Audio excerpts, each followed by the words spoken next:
اللہ تعالیٰ نے حضور اکرم صلی اللہ علیہ وسلم کو کب بنایا؟ کچھ لوگ کہتے ہیں کہ آپ کو اللہ کے نور سے بنایا گیا، اور یہ بھی کہ آپ کو آدم علیہ السلام سے پہلے بنایا گیا۔ کیا یہ صحیح ہے؟ شیعہ کا یہ عقیدہ ہے کہ اللہ تعالیٰ نے اپنے نور سے رسول اللہ صلی اللہ علیہ وسلم اور اہل بیت کا نور بنایا، پھر ان سے پوری کائنات کو بنایا۔ یہ اہل ایمان کا عقیدہ نہیں ہے، بلکہ رسول صلی اللہ علیہ وسلم کے بارے میں قرآن حکیم ہمیں تعلیم دیتا ہے۔ سورۃ کہف آخری آیت ہے، قل اے نبی کہو انما انا بشر مثلکم، میں تمہارے جیسا انسان ہوں۔ اللہ کے نبی کے بارے میں یہ عقیدہ رکھنا کہ اللہ کے نبی اللہ کے نور میں سے نور ہے۔ ایک تو ہے نور ہدایت، اللہ کے رسول صلی اللہ علیہ وسلم ہدایت کا نور لے کر آئے، ایمان کا نور لے کر آئے، توحید کا نور لے کر آئے، جس سے کفر کے اندھیرے چھٹ گئے اور جہاں کے اندر ایمان کی بہار آئی، ایمان کی فضا برپا ہوئی۔ درست ہے، ہم مانتے ہیں، لیکن کوئی یہ سمجھے کہ رسول کریم صلی اللہ علیہ وسلم اللہ کے نور میں سے نور ہے، جیسے اذان سے پہلے ہمارے علاقوں میں آواز گونجتی ہے الصلاۃ والسلام علیک یا نورا من نور اللہ، کہ محمد صلی اللہ علیہ وسلم اللہ کے نور میں سے نور ہے۔ یہ عقیدہ کفر کا عقیدہ ہے۔ وعلیکم السلام۔ جی جی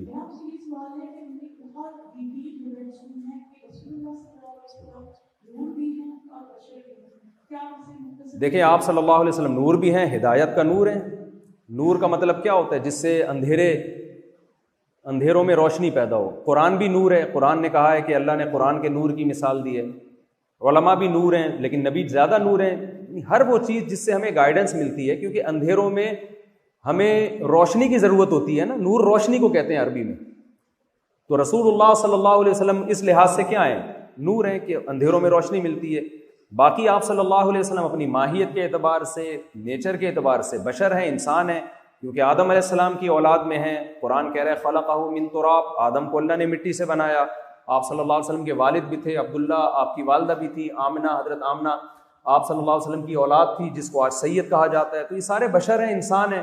تو ہدایت کا نور ہے نبی صلی اللہ علیہ وسلم، اور جو فزیکلی جو ایک حقیقت اور ماہیت کے لحاظ سے آپ صلی اللہ علیہ وسلم انسان ہیں، اور بشر کو اللہ نے ویسے بھی فرشتوں پہ فضیلت دی۔ آدم علیہ السلام مٹی کے تھے، اللہ نے نور سے کہا کہ آدم کو سجدہ کرو، تو سارے فرشتوں نے سجدہ کیا۔ تو ہم ماہیت کے لحاظ سے نبی کو بشر مانتے ہیں، اور ہدایت کے لحاظ سے نبی صلی اللہ علیہ وسلم کو نور مانتے ہیں۔ تو نور بھی ہیں، بشر بھی ہیں۔ السلام علیکم دوستوں، آپ اس ویڈیو کو پورا دیکھیں۔ نبی نور ہے یا بشر؟ کچھ لوگ ایسے بھی ہیں جو یہ کہتے ہیں نبی ہماری طرح بشر ہیں۔ کیا نبی ہماری طرح بشر ہیں؟ یا بشر تو ہیں مگر ہماری طرح بشر نہیں؟ دوستوں، اگر آپ ہمارے چینل پر نئے ہو تو ہمارے چینل کو سبسکرائب ضرور کر لو۔ ہم اس طرح کے ویڈیو آپ تک لاتے رہیں گے تاکہ ہمیں اور آپ کو دین کی صحیح معلومات حاصل ہو۔ دوستوں، یہ ویڈیو پورا ضرور دیکھیں۔ نبی پاک صلی اللہ تعالی علیہ وسلم کی دو حیثیتیں ہیں۔ آقا کی ایک حیثیت نہیں ہے بلکہ دو حیثیت ہے۔ پہلی حیثیت یہ ہے کہ آپ حقیقتاً نور ہے۔ نبی پاک صلی اللہ علیہ وسلم کی اصل نور ہے۔ ہماری تخلیق مادوں سے ہوئی ہے، مٹی سے ہوئی ہے، پانی سے ہوئی ہے، آگ سے ہوئی ہے، ہوا سے ہوئی ہے۔ چار عناصر اللہ رب العزت نے جمع فرمائے۔ مٹی لی گئی، مٹی کو پانی میں گوندا گیا، ہوا میں سکایا گیا، آگ میں تپایا گیا، اور پھر پانچواں اس میں روح ڈال دی گئی، انسان کی تخلیق ہو گئی۔ لیکن نبی کریم صلی اللہ تعالی وسلم کی اصل اور سرکار کی حقیقت مٹی سے نہیں ہے۔ یہ مٹی آپ کا بشری لباس میں آنا یہ بات کا مرحلہ ہے، لیکن سرکار کی جو حقیقت ہے، سرکار کو جو پیدا فرمایا رب تبارک و تعالیٰ نے، جو سرکار کی تخلیق فرمائی وہ نور سے فرمائی۔ تو پہلی حیثیت نبی پاک کی جو حقیقتاً ہے، جو حقیقت کے اعتبار سے ہے، وہ حضور کا نور ہونا۔ اور دوسری حیثیت ہے آپ کا لباس بشری میں خاکدان گیتی پر تشریف لانا، ظاہراً آپ کا بشر ہونا۔ اور دونوں صورتوں کو قرآن عظیم نے بڑی وضاحت کے ساتھ بیان کیا ہے۔ اور ہم اہل سنت و جماعت وہ لوگ ہیں کہ جو قرآن کی ہر آیت پر عمل کرتے ہیں، یقین رکھتے ہیں۔ یہ نہیں ہے کہ جو ایک آیت کو مانتے اور دوسری آیت کو چھوڑ دیتے ہیں، یہ منافقین کا طریقہ ہے۔ جب نور کی بات ہوتی ہے تو رب کائنات اپنے محبوب کو نور بھی فرماتا ہے. پارہ نمبر 6 سورہ مائدہ آیت نمبر 15 میں ارشاد فرماتا ہے قد جاءکم من اللہ نور، تحقیق تمہاری جانب اللہ کی طرف سے ایک نور آیا.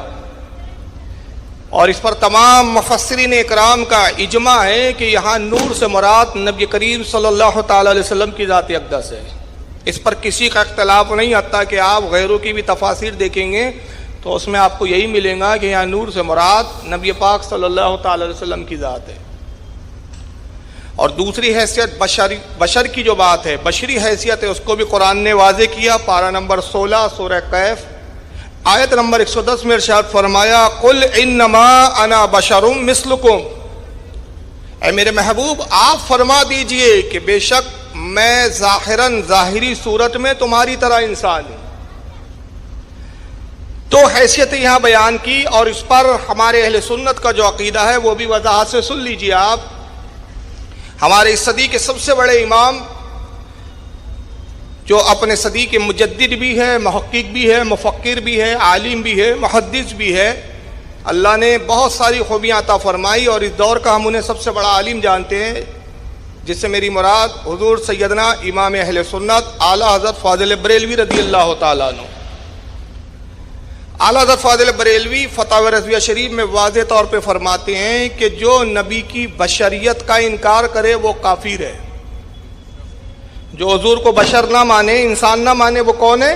کافر ہے. اس لیے کہ قرآن نے حضور کی بشریت کا اظہار کیا ہے، ہم قرآن کی آیت کو تسلیم کرتے ہیں.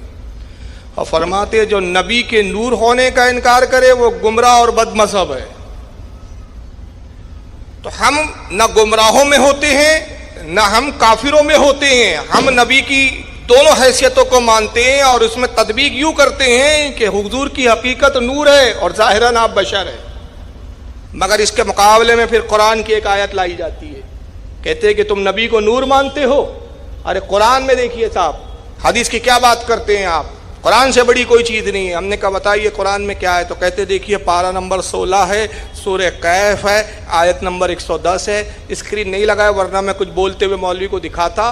مولوی توصیف الرحمان ایک بہت بڑے سعودیہ کے علامہ ہیں، میں نے ان کا رد بھی کافی کیا ہے. وہ انہوں نے بڑی زور لگایا اس آیت کو پڑھنے کے بعد، کہتے ہیں کہ دیکھیے قرآن میں جگہ جگہ آیا ہے کہ نبی تم کہہ دو میں تمہاری طرح بشر ہوں. اللہ فرماتا ہے قل انما انا بشر مثلکم، اے میرے حبیب آپ فرما دیجئے میں تمہاری طرح بشر ہوں. کہتے جب قرآن کہہ رہا ہے کہ نبی تم کہہ دو میں تمہاری طرح انسان ہوں تو آپ کیا نور نور کی رٹ لگا کے رکھے ہوئے ہیں؟ ہم نے کہا 2-3 جواب ہے اس کے، میں نے بڑی تفصیل سے جواب دیے لیکن وہ موقع بھی یہاں نہیں ہے. ہم نے کہا پہلی بات، ہم نبی کے بشر ہونے کا انکار نہیں کرتے. ہم تو کہتے ہیں کہ نبی بشر ہے لیکن ظاہراً بشر ہے اور ہماری طرح بشر نہیں ہے، خیر البشر ہے، سب سے بہترین بشر ہے، ایسے بشر کہ کسی بشر سے ان کی مشابہت اور مثال دی ہی نہیں جا سکتی. پہلی بات. اور دوسری بات، قرآن کی آیت پڑھتے ہو، بعد کا ٹکڑا بھی تو پڑھ لیا ہوتا مولوی جی. بعد کا ٹکڑا ہی واضح کر دے رہا ہے کہ نبی بشر ہے تو تمہاری طرح نہیں ہے، کیونکہ آگے اللہ کیا فرماتا ہے اسی آیت کے بعد کا حصہ ہے یوحا الیہ انما الہکم الہ واحد، کہ اللہ کے نبی کو یہ بھی حکم ہو رہا ہے کہ محبوب کہہ دے میں تمہاری طرح بشر ہوں، اور فرق یہ ہے کہ مجھے وحی آتی ہے کہ تمہارا معبود ایک ہی معبود ہے. تو یہ آیت نے بتا دیا کہ میں بشر ہوں، تمہاری طرح نہیں ہوں کہ مجھ پر وحی آتی ہے تم پر وحی نہیں آتی. بات سمجھ میں آ رہی ہے کہ نہیں؟ تو بشر ہونا بھی الگ ہے. اچھا اس میں دیکھیے یہ نہیں کہا اللہ نے کہ اے نبی کہہ دیجئے میں تمہارا بشر ہوں، کہنا تو یہ چاہیے تھا انما بشرun، بس ختم ہو جانی تھی بات. قل انما بشرun، محبوب کہہ دے میں بشر ہوں، بے شک میں بشر ہوں. فرمایا یہ نہیں مثلکم، تمہاری طرح. تو حقیقت ہونا اور ہوتا ہے، طرح ہونا اور ہوتا ہے. اب میں ایک سمجھانے کے لیے مثال دے دوں، جیسے کہ بھائی مولانا نعیم الدین صاحب بیٹھے ہوئے، حال اتفاق کی بات ہے کہ کالے امامے میں، عموماً گرین امامے میں ہوتے ہیں. غلام یاسین صاحب بیٹھے یہ بھی گرین امامے میں. اب میں مثال میں کہوں کہ بھائی مولانا نعیم صاحب جو ہے یہ بھی دعوت اسلامی کے مبلغ ہے اور انہی کی طرح غلام یاسین صاحب بھی ہے. تو یہ ایک ہی ذات ہوئی کہ الگ الگ ہوئی؟ بولیے بھائی.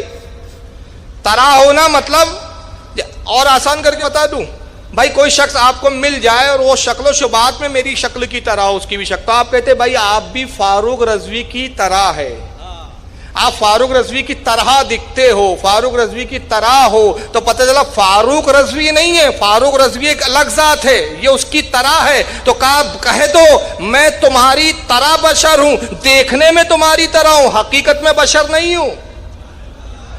حقیقت تو کچھ اور ہے، حقیقت میری نور ہے، اور یہ میرا رب کہہ رہا ہے. کہہ دو تو میں رب کے حکم سے کہہ رہا ہوں. تو اے پروردگار تو اپنے نبی سے کیوں کہلوا رہا ہے؟ خود کیوں نہیں کہہ دیتا کہ نبی بشر ہے؟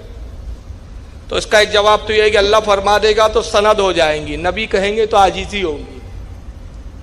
تو کہا نبی تم عاجزی کرو، میں نہیں کہتا، میں کہوں گا تو سند ہو جائیں گی. اور میں ایک نقطہ بتاتا ہوں کہ یہ بشر کہنے کی ضرورت کیوں پڑی، جب قرآن میں خود اللہ فرما رہا ہے کہ قد جاءکم من اللہ نور، تحقیق تمہاری جانب اللہ کی طرف سے ایک نور آیا.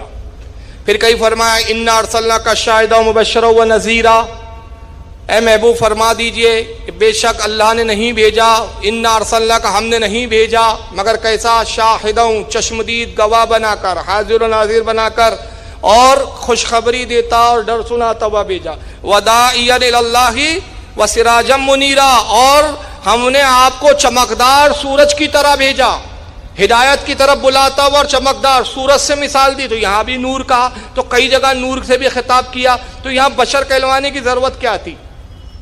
تو اس کے لیے ایک تھوڑا سا پس منظر میں آپ کو جانا پڑے گا. اور پس منظر یہ ہے کہ آپ قرآن کھولیے، پارہ نمبر 3 دیکھیے اور سورہ بقرہ نکالیے اور آیت نمبر 258. تو آپ کو ایک مناظرہ قرآن میں ملے گا، اور یہ مناظرہ ہو رہا ہے نمرود اور حضرت ابراہیم علیہ السلام کے درمیان. مناظرے کا موضوع کیا ہے؟ نمرود نے خدائی دعویٰ کر لیا ہے، کہتا ہے کہ میں خدا ہوں، انا ربکم الاعلی، میں سب سے بڑا رب ہوں. اور اللہ کے نبی حضرت ابراہیم علیہ السلام اس کو سمجھانے گئے. اب جب مناظرہ شروع ہوا تو قرآن اس پورے مناظرے کی رودات بیان کر رہا ہے کہ ہمارے ابراہیم نے مناظرہ کیسا کیا. رب فرماتا ہے الم تری الی الذی حاج ابراہیم فی ربہ ان اتاہ اللہ الملک، اے حبیب ذرا یاد تو کیجئے، اے محبوب کیا تم نے نہیں دیکھا؟ تو پتہ چلا کہ یہاں رسول اس مناظرے کو دیکھ رہے تھے. بات ہو رہی ہے ابراہیم علیہ السلام کے زمانے کی، لیکن نبی موجود ہے. الم تری، اے حبیب کیا آپ نے نہیں دیکھا؟ تو کیا نہیں دیکھا؟ الی الذی حاج ابراہیم فی ربہ ان اتاہ اللہ الملک، کہ جو ابراہیم سے جھگڑا کر رہا تھا، ابراہیم سے لڑ رہا تھا اس کے رب کے بارے میں، جبکہ اللہ نے اس کو حکومت ملک عطا فرمایا. اور جب ابراہیم سے اس نے حجت کی، اذ قال ابراہیم رب الذی یحیی و یمیت، تو ابراہیم نے اس کو حجت تمام کرتے ہوئے کہا کہ اے مردود سن، اے نمرود سن، تو کہتا ہے تو خدا ہے؟ نہیں، میرا خدا وہ ہے جو زندگی بھی دیتا ہے اور موت بھی دیتا ہے، زندگی اور موت کا وہی مالک ہے، میرا وہ خدا ہے. تفسیروں میں آتا ہے کہ اس نے 2 قیدی بلائے، کہا تیرا کیا معاملہ ہے؟ کہا کل مجھے آزادی ملنے والی ہے. اور تیرا کیا معاملہ ہے؟ کہا کل مجھے سزائے موت ہونے والی ہے. کہا جا تجھے آزاد کیا، اور جس کو چھوڑنے والے تھے، چھٹی ہونے والی تھی جس کی، کہا اس کو موت کی سزا دے دو. کہا دیکھا، کل جس کی آزادی تھی اس کو موت دے دی، اور کل جس کو موت ملنے والی تھی اس کو زندگی دے دی. میں ہوں نا، قال انا احیی و امید، کہا میں ہی جلاتا بھی اور میں ہی مارتا بھی ہوں. حالانکہ یہ مسخرہ پن تھا، یہ نہ جلانا تھا نہ مارنا تھا، لیکن تب بھی اس نے دعویٰ کیا کہ دیکھو میں بھی جلاتا ہوں میں بھی مارتا ہوں. حضرت ابراہیم چاہتے بے شک اس کی بچکانا اس بکواس کا جواب دے سکتے تھے، مگر جواب نہیں دیا. آگے بڑھ کر کہا قال ابراہیم فإن اللہ یأتی بالشمس من المشرق فآتی بها من المغرب، کہا کہ میرا رب وہ ہے جو مشرق سے سورج کو نکالتا ہے اور مغرب میں ڈباتا ہے. تو رب ہے تو مشرق سے نکال سورج کو. میرے رب کو تو یہ طاقت ہے کہ مشرق سے سورج نکالے مغرب میں غروب کر دے. اب اگر تو رب ہے تو مغرب کے ڈوبے ہوئے سورج کو نکال کے بتا. فَبُحِتَ الَّذِي كَفَرَ، قرآن کہتا ہے کہ کافر شرمندہ ہو گیا، اس کے پاس یہ پاور نہیں تھا کہ جو سورج مغرب میں ڈوب گیا اس کو دوبارہ باہر نہیں نکال سکتا تھا. لیکن حضرت ابراہیم کے زمانے سے لے کر رسول اللہ تک یہ واقعات یہودیوں کی بھی زبانوں پر تھے، عیسائیوں کی بھی زبانوں پر تھے. یہ تذکرے